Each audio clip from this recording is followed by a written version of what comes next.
السلام علیکم ورحمۃ اللہ وبرکاتہ۔ بسم اللہ الرحمن الرحیم۔ الحمد للہ وکفی وسلام علی عبادہ الذین اصطفى، اما بعد۔ یا رب صلی وسلم دائما ابدا علی حبیبک خیر الخلق کلہم۔ آپ سرکار دو عالم صلی اللہ علیہ وسلم کے مکی زندگی کے مختصر حالات چل رہے تھے۔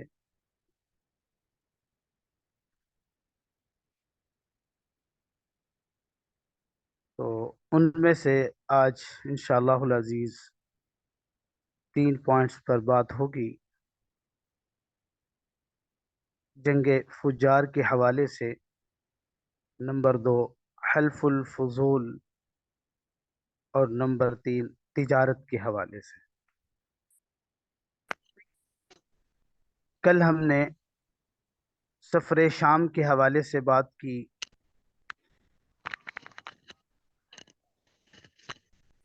ان کا خلاصہ عرض کر دوں کہ آپ صلی اللہ علیہ وسلم اپنے چاچا ابو طالب کے ساتھ ملک شام تشریف لے گئے، اور راستے میں مختلف راہبوں سے ملاقات ہوئی، اور ہر راہب نے آپ صلی اللہ علیہ وسلم کے چہرہ انور کو دیکھ کر فرمایا کہ یہ تو اللہ کے نبی ہیں، اور ہماری کتابیں اس بات پر شاہد ہیں۔ الغرض یہ کہ بصرہ کے ایک راہب نے ابو طالب کو مشورہ دیتے ہوئے فرمایا، آپ اپنے بھتیجے یعنی آپ صلی اللہ علیہ وسلم کو واپس اپنے وطن لے جائیں تو یہ زیادہ بہتر ہوگا۔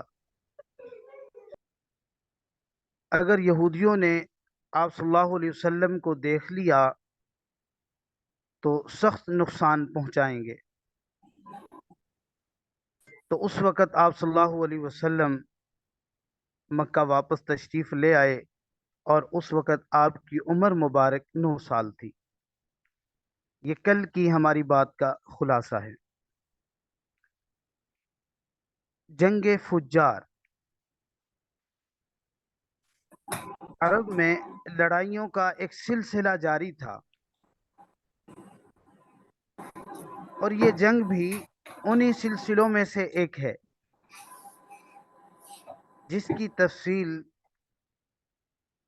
کچھ یوں ہے۔ عرب میں ایک شخص بدر بن معاشر غفاری تھا، اور یہ عکاظ کے میلے میں بیٹھا کرتا تھا، اور لوگوں کو اپنی بہادری کے قصے سنایا کرتا تھا۔ تو ایک دن اس نے تکبرانہ لہجے کے اندر کہا کہ میں عرب میں سب سے زیادہ عزت دار ہوں، اور اگر کوئی شخص یہ خیال کرتا ہے کہ وہ زیادہ عزت والا ہے تو تلوار کے زور پر یہ بات ثابت کر کے دکھائے۔ اب اس نے یہ بڑے بول بولے تو ایک شخص نے اس کی بات کو سن کر غصے کا اظہار کیا، اور اس نے اپنی تلوار کو نکالا اور وار کر دیا۔ اب وہ جو تلوار سے وار کیا تو ایک روایت میں آتا ہے کہ گھٹنے پر وہ تلوار ماری تو وہ بالکل کٹ گیا تھا، اور بعض کہتے ہیں کہ وہ زخمی ہو گیا تھا۔ بہرحال تو فرمایا کہ اب دونوں قبیلوں میں آپس میں لڑائیاں شروع ہو گئی، اور اس میں یہ جو جنگ شروع ہوئی، اس لڑائی کو فجار کی پہلی لڑائی کہا جاتا ہے، اور اس وقت آپ صلی اللہ علیہ وسلم کی عمر مبارک 10 سال تھی۔ اسی طرح ایک اور لڑائی ہوئی، اور ایک اور لڑائی ہوئی جو بنو عامر اور بنو کنانہ کے درمیان ہوئی۔ تو بہرحال یہ کہ ان تینوں لڑائیوں میں آپ صلی اللہ علیہ وسلم نے حصہ نہیں لیا تھا، آپ شریک نہیں ہوئے تھے۔ ایک اور چوتھی لڑائی تھی جس میں آپ صلی اللہ علیہ وسلم شریک ہوئے تھے، کیونکہ عربوں کے ہاں 4 مہینے ایسے تھے کہ ان میں کسی کا خون بہانا جائز نہیں تھا۔ یہ مہینے ذوالقعدہ، ذوالحج، محرم اور رجب کے تھے۔ تو یہ لڑائیاں چونکہ حرمت کے ان مہینوں میں ہوئیں، اس لیے ان کا نام فجار کی لڑائی رکھا گیا۔ یعنی فجار کا معنی ہے گناہ، یعنی یہ لڑائیاں ان کا گناہ تھا۔ تو بہرحال یہ چوتھی لڑائی جس میں نبی کریم صلی اللہ علیہ وسلم نے حصہ لیا، اس کا نام فجار براز ہے۔ یہ لڑائی اس طرح شروع ہوئی کہ قبیلہ بنو کنانا کے براز نامی ایک شخص نے ایک آدمی عروہ کو قتل کر دیا، اور عروہ کا تعلق قبیلہ بنو حوازن سے تھا۔ یہ واقعہ چونکہ حرمت والے مہینے میں پیش آیا، تو براز اور عروہ کے خاندان کے لوگ یعنی بنو کنانا اور حوازن اس وقت عکاظ کے میلے میں تھے۔ وہیں کسی نے بنو کنانا کو یہ خبر پہنچا دی کہ براز نے عروہ کو قتل کر دیا ہے۔ اب اس خبر کا سننا تھا کہ بنو کنانا کے لوگ پریشان ہوئے کہ کہیں میلے ہی میں ہم حوازن کے لوگ ان پر حملہ نہ کر دیں، اور اس طرح تو بات بڑھ جائے گی۔ چنانچہ وہ لوگ مکہ کی طرف بھاگ نکلے، اور حوازن کو اس وقت تک خبر بھی نہیں ہوئی تھی، اور انہیں کچھ دن یا کچھ وقت گزرنے پر خبر ہوئی۔ تو یہ بنو کنانا پر چڑھ دوڑے، لیکن بنو کنانا حرم میں پناہ لے چکے تھے، اور عربوں میں حرم کے اندر خون بہانا حرام تھا، اس لیے حوازن رک گئے۔ اس دن لڑائی نہ ہو سکی، لیکن دوسرے دن بنو کنانا کے لوگ خود ہی مقابلے کے لیے باہر نکل آئے، اور ان کی مدد کے لیے قبیلہ قریش بھی میدان میں نکل آئے۔ اس طرح فجار کی یہ جنگ شروع ہوئی، اور یہ جنگ تقریباً 4 یا 6 دن تک جاری رہی۔ اب چونکہ قریش بھی اس جنگ میں شریک تھے، لہٰذا آپ صلی اللہ علیہ وسلم کے چاچا آپ کو بھی ساتھ لے گئے۔ مگر یاد رکھیے آپ صلی اللہ علیہ وسلم نے اس میں صرف اتنا حصہ لیا تھا کہ آپ اپنے چاچاؤں کو تیر تلوار پکڑاتے رہے بس۔ یعنی آپ صلی اللہ علیہ وسلم نے تلوار نہیں اٹھائی تھی، اور نہ ہی اپنے مبارک ہاتھ سے کسی کو نقصان پہنچایا تھا۔ بس اتنا حصہ لیا تھا کہ آپ تلوار کو پکڑتے تھے اور اپنے چاچا کو دیتے تھے۔ بہرحال یہ 6 دن کی جنگ کے بعد بھی کوئی فیصلہ نہ ہو سکا، اور بالآخر دونوں کے درمیان صلح ہو گئی۔ یہ جنگ فجار کا مختصراً ایک پس منظر تھا۔ دوسرا پوائنٹ تھا حلف الفضول۔ یہ بھی ایک معاہدہ تھا۔ تو اس کی تفصیل کچھ یوں ہے کہ اس جنگ کے فوراً بعد حلف الفضول کا واقعہ پیش آیا، اور تقریباً اس وقت آپ صلی اللہ علیہ وسلم کی عمر مبارک تقریباً 15 سال کے قریب تھی۔ تو فرمایا کہ یہ واقعہ اس طرح ہوا کہ قبیلہ زبیدی کا ایک شخص اپنا کچھ مال لے کر مکہ آیا، اور اس سے یہ مال عاص بن وائل نے خرید لیا۔ یہ عاص بن وائل جو تھا، اس کا شمار چونکہ مکہ کے بڑے لوگوں میں سے تھا، تو اس کی بہت عزت تھی۔ اس نے مال تو لے لیا، لیکن قیمت ادا نہ کی۔ زبیدی اس سے اپنی رقم کا مطالبہ کر رہا تھا، لیکن عاص بن وائل نے رقم ادا نہ کی اور دینے سے انکار کر دیا۔ اب یہ زیدی جو شخص تھا، اب یہ اپنی فریاد لے کر مختلف قبیلوں کے پاس گیا، ان سب کو بتایا کہ عاص بن وائل نے اس طرح میرے اوپر ظلم کیا ہے، لہذا اس نے وہ رقم جو دینی تھی وہ رقم مجھے نہیں دی، تو رقم دلوائی جائے۔ اب چونکہ عاص مکہ کے بڑے لوگوں میں ان کا شمار ہوتا تھا، اس لیے ان سب لوگوں نے عاص کے خلاف اس کی مدد کرنے سے انکار کر دیا، اور الٹا بلکہ اس کو ڈانٹ ڈپٹ کر واپس بھیج دیا۔ وہ جو زبیدی نامی جو شخص تھا، اس نے ان لوگوں کی جب یہ حالت دیکھی کہ کوئی میرا ساتھ دینے کے لیے تیار نہیں ہے، تو اس نے دوسرے دن صبح صبح وہ ابو قیس نامی ایک پہاڑی پر چڑھ گیا۔ قریش ابھی اپنے گھروں ہی میں تھے کہ وہ اس پہاڑی کے اوپر چڑھ کر اس نے بلند آواز سے چند اشعار پڑھے، جن کا خلاصہ یہ نکلتا تھا: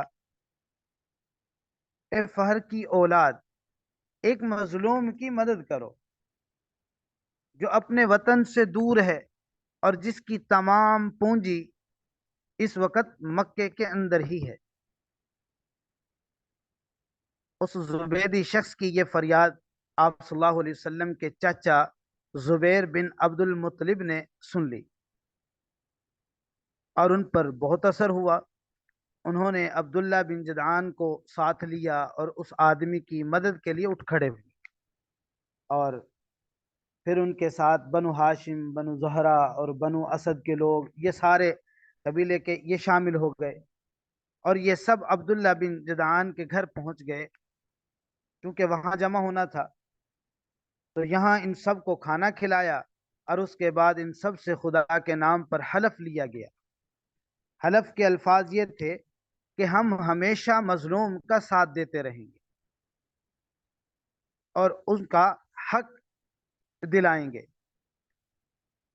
اور یہ چونکہ یہ حق پر تھے، سچے تھے، اس لیے آپ صلی اللہ علیہ وسلم ان کے ساتھ شامل ہوئے تھے، اور اس طرح یہ ایک حلف لیا گیا تھا جس کو حلف الفضول کہا گیا۔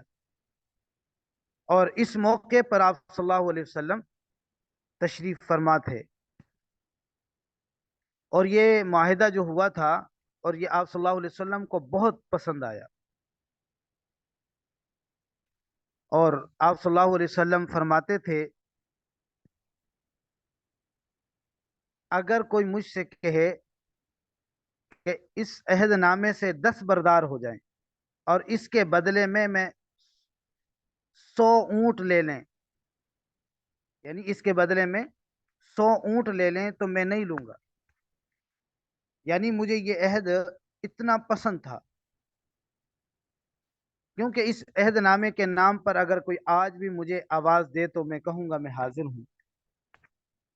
آپ صلی اللہ علیہ وسلم کے اس ارشاد کا مطلب یہ تھا کہ اگر آج بھی کوئی مظلوم یہ کہہ کر آواز دے کہ اے حلف الفضول والو، تو میں اس کی فریاد کو ضرور پہنچوں گا، کیونکہ اسلام تو آیا ہی اس لیے ہے کہ سچائی کا نام بلند کرے اور مظلوم کی مدد اور حمایت کرے۔ تو بہرحال یہ حلف الفضول کا چھوٹا سا ایک پس منظر تھا۔ تیسرا پوائنٹ تھا تجارت۔ تجارت مکہ میں آپ صلی اللہ علیہ وسلم کی امانت اور دیانت داری کا ایک چرچا تھا، اور آپ صلی اللہ علیہ وسلم کو آمین کہہ کر پکارتے تھے، امین، امانت دار، اور یہ لقب بہت مشہور ہو گیا تھا۔ لوگ آپ کو امین کے علاوہ اور کسی نام سے نہیں پکارتے تھے۔ تو انہی دنوں ابو طالب نے آپ سے کہا کہ اے بھتیجے، میں ایک بہت غریب آدمی ہوں، اور قحط سالی کی وجہ سے اور زیادہ سخت حالات کا سامنا ہے، کافی عرصے سے خشک سالی کا دور چل رہا ہے، کوئی ایسا ذریعہ ہے نہیں کہ اپنا کام چلا سکے، اور نہ ہماری کوئی تجارت ہے۔ بہرحال ایک تجارتی قافلہ شام جانے والا ہے، اس میں قریش کے لوگ شامل ہیں۔ قریش کی ایک خاتون حضرت خدیجہ، کیونکہ شام کی طرف ان کا بھی سامان جاتا تھا،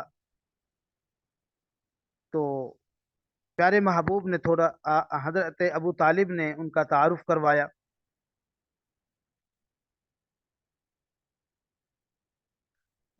تو جو شخص ان کا مال لے کر جاتا ہے وہ اپنی اجرت ان سے طے کر لیتا ہے۔ تھوڑا سا تعارف کروایا حضرت خدیجہ کا کہ ان کا بھی مال جاتا تھا، اور لوگ ان کا جو مال لے کر جاتے ہیں ان سے وہ اجرت طے کر لیتی ہیں اور ان کو بھی کچھ نہ کچھ دیتی ہیں۔ تو گویا کہ آپ صلی اللہ علیہ وسلم کو چاچا ابو طالب نے تیار کیا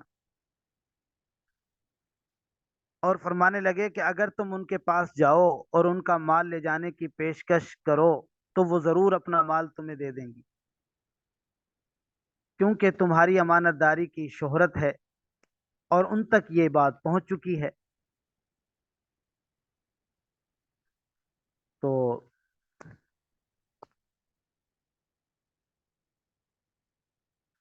تو ابو طالب نے کہا کہ اگرچہ میں تو اس بات کو پسند نہیں کرتا کہ آپ سفر کریں، کیونکہ ڈرتے تھے کہ کہیں آپ کو کوئی نقصان نہ پہنچا دے،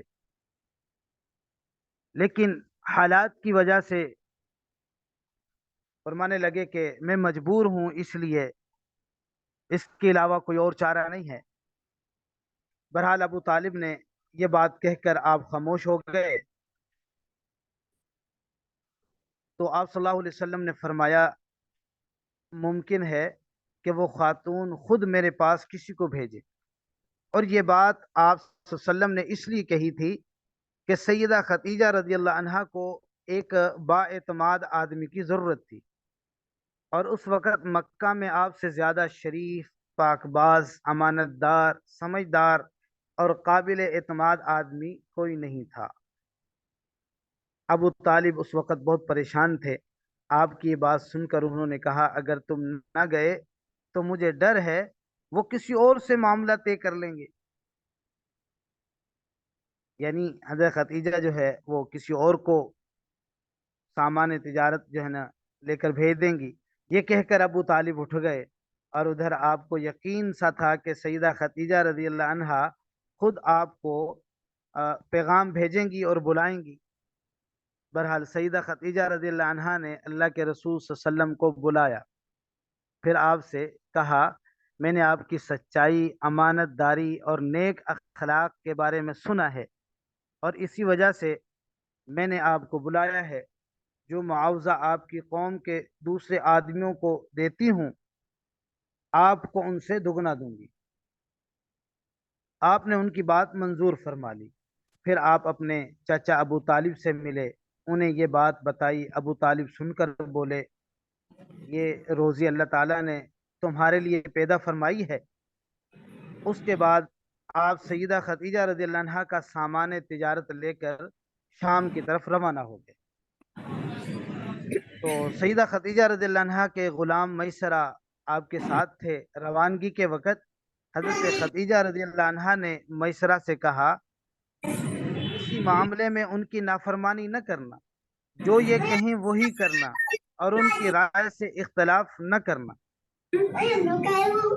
آپ کے سب چاچاؤں نے قافلے والوں سے آپ کی خبرگیری رکھنے کی درخواست کی، اور اس کی وجہ یہ تھی کہ ذمہ داری کے لحاظ سے یہ آپ کا پہلا تجارتی سفر تھا، گویا آپ اس کام میں بالکل نئے تھے۔ ادھر آپ روانہ ہوئے، اور ادھر سے آپ کا ایک معجزہ شروع ہو گیا، یعنی ایک بدلی بادل تھا جو آپ کے اوپر سایہ کر رہا تھا اور آپ کے ساتھ ساتھ چلنے لگا۔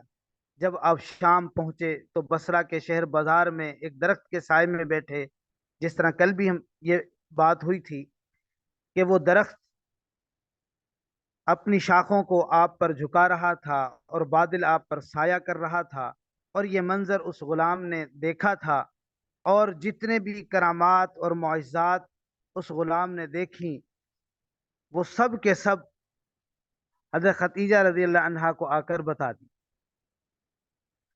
اور اس طریقے سے آپ نے یہ ایک تجارتی جو سفر تھا طے کیا، اور ساز و سامان کو فروخت کیا، اور خیر و عافیت کے ساتھ آپ واپس تشریف لے آئے۔